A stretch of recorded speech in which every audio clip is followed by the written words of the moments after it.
the big benefit is with a brand new house, you get a 10-year warranty. Mm-hmm. So at least you've the comfort of knowing that for the first 10 years of ownership, that if there's structural issues, you're covered.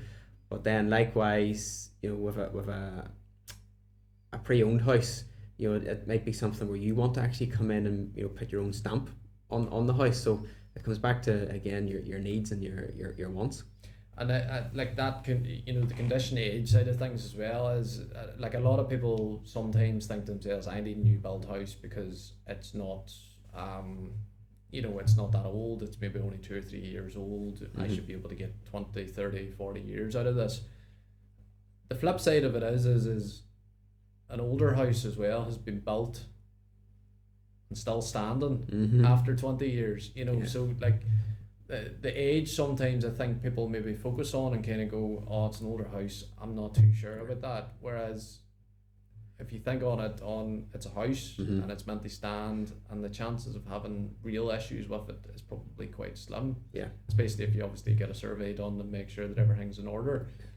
So like, would you say age from a personal opinion is important, or it's not particularly, no. I suppose one comment that will quite often come up is some people maybe think with an older house it's harder to heat.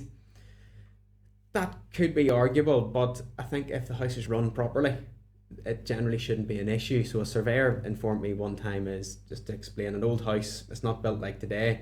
New houses today generally have 2 rows of block or brick, and you have your cavity inside, whereas traditionally years ago, hundreds of years ago, it's simply a solid wall built with stones. So what a lot of people do is they maybe come in the winter, they turn the heat on for an hour. Yes, the heat will throw out of the radiators and the rooms will heat up, but as soon as you turn the heat off, then the temperature will drop down again.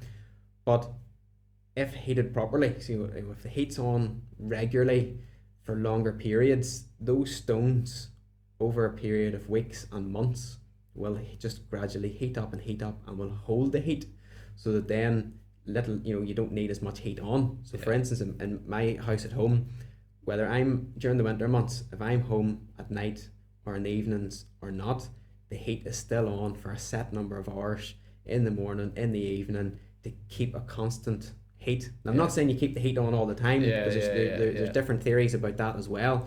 But what I'm saying is you don't let the temperature of the house drop dramatically, because you're losing the efficiency in getting the house heated up again. So if run properly,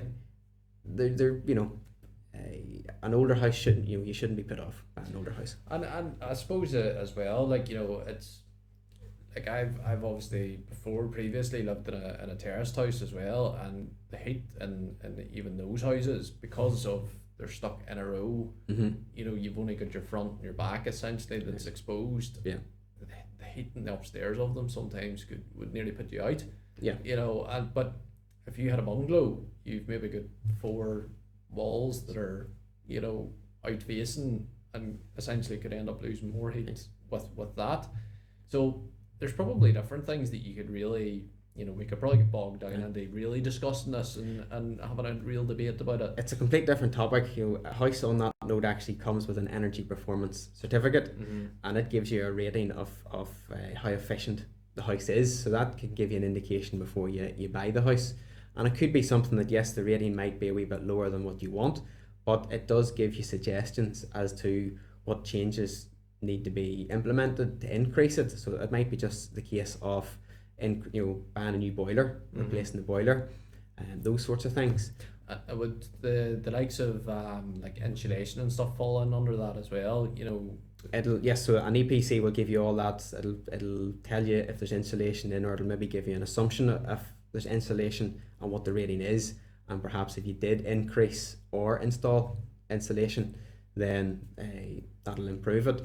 But on a separate note, or a bit similar to it, is all brand new houses have to have a minimum rating, and then there's new requirements as well of the type of heating systems and things like that, and that's more of a drive by the overall government to try and keep it's probably not so much to do with living costs or efficiency. It's really more so about the environment, as to reduce the